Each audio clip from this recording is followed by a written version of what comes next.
E uma galera se juntou ali num Fab Lab. Para quem não conhece, eu vou explicar mais pra frente o que é o Fab Lab. Mas é um espaço que tem ali impressora 3D, máquina de corte a laser, uns Arduino, para quem entende.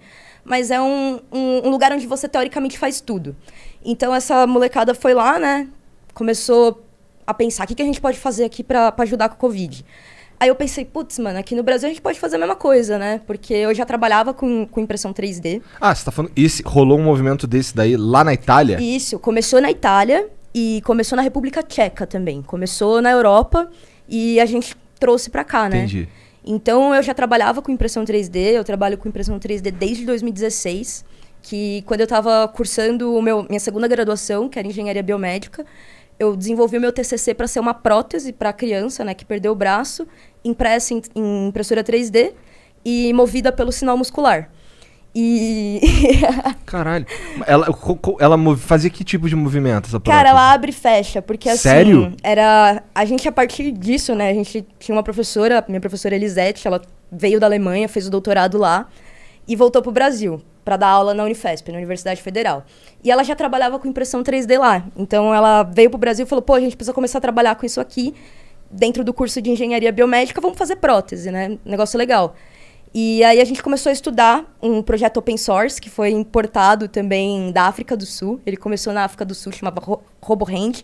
Da hora. Que é um projeto aberto, vocês entrarem no site, é super legal. É uma prótese feita por impressão 3D que pode ser feita em qualquer lugar do mundo.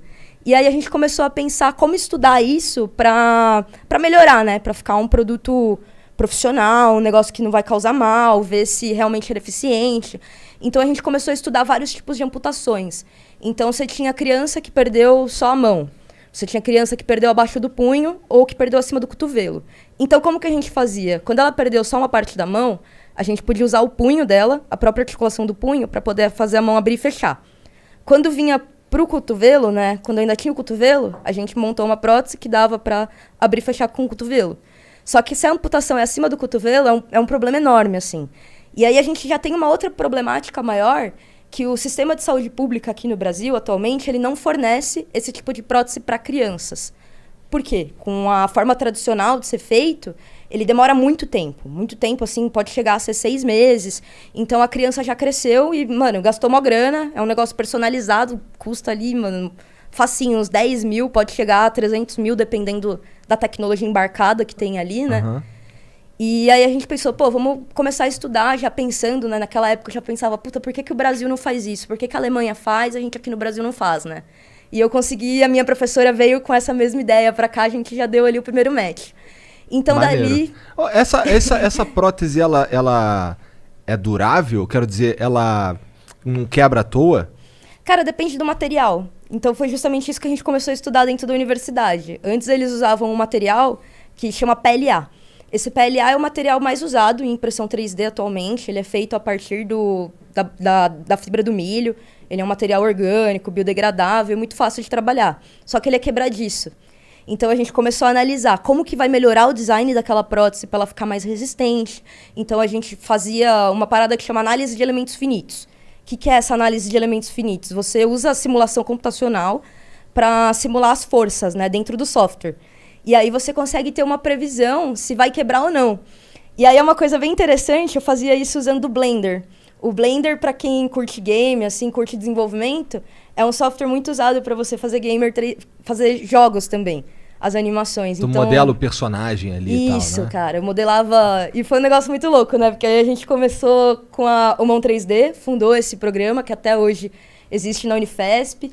A gente faz... Eu já não trabalho mais, né? Eu falo até pra professora Elisete, eu falo, tenho até vergonha de falar gente, porque eu já quase nem venho aqui no laboratório. Mas a gente deixou umas sementes boas, então o projeto não morreu. Então, a maioria é menina, isso que é legal, a maioria é mulher que trabalha no projeto. Então, faz prótese para criança, faz a reabilitação, faz personalizado ali, cumprindo um papel que é importante da Universidade Federal, né? Que é uma coisa que eu sempre pensei também. Pô, eu estudei, eu fiz uma universidade federal, a nação brasileira pagou para eu estudar. Então, eu sempre me senti na obrigação de retornar para a população brasileira isso que eles estão me pagando, né? Então, a gente sempre pensou muito em qual que é o papel social da universidade, como a gente tirar a elitização dali de dentro e fazer com que a universidade não seja um negócio inacessível que que a galera mesmo que precisa, que tá na periferia, nunca vai ter acesso, que nem essas crianças que não teriam uma prótese até chegar na vida adulta e ia perder, mano, um monte de coisa. Quanto tempo leva pra produzir uma prótese dessa? Cara, depende muito do caso, né? Se é uma amputação muito complexa, assim, tem amputações que a gente já tentou fazer e não conseguiu, porque o acidente foi muito feio ali, pra conseguir reabilitar realmente é muito difícil. Mas varia, tem prótese que dá pra fazer em uma semana, tem prótese que leva 2, 3 meses pra fazer, depende muito. Que já é metade do tempo mínimo que você tinha falado. E o custo também é bem inferior também. Mas hoje, então, para os jovens, é difícil o acesso à prótese no mercado brasileiro? Hoje no Brasil Primeiro que a gente não tem, né, empresa nacional, que nem quase tudo que a gente tem no Brasil, não tem uma empresa nacional que desenvolve. E segundo que a gente tem um problema de mercado. Então, quando a gente fala em prótese, quando a gente fala em tecnologia assistiva, em deficiência, é algo que é muito personalizado. Nenhuma pessoa tem uma deficiência igual a da outra. Então, você não consegue fazer um produto em escala, mandar para a China, injetar lá e fazer um monte e dissipar esse preço no mercado. Você tem que fazer personalizado para aquela pessoa. Então, você vai ter uma mão de obra médica especializada trabalhando naquilo, você vai ter fisioterapeuta, você vai ter engenheiro.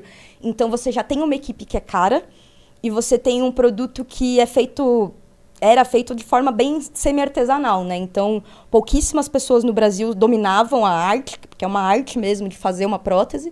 E a impressão 3D, ela traz uma democratização nisso, né? A gente consegue diminuir o custo e consegue dar oportunidade também para que empresários montem startups, né? Eles possam montar indústrias nacionais aqui que possam produzir próteses também. E foi justamente o que eu fiz quando eu terminei a minha faculdade. Eu apresentei esse projeto na Campus Party. No ano foi em 2016, se eu não me engano. Eu fui premiada com maior impacto social e o 6º melhor trabalho lá da feira.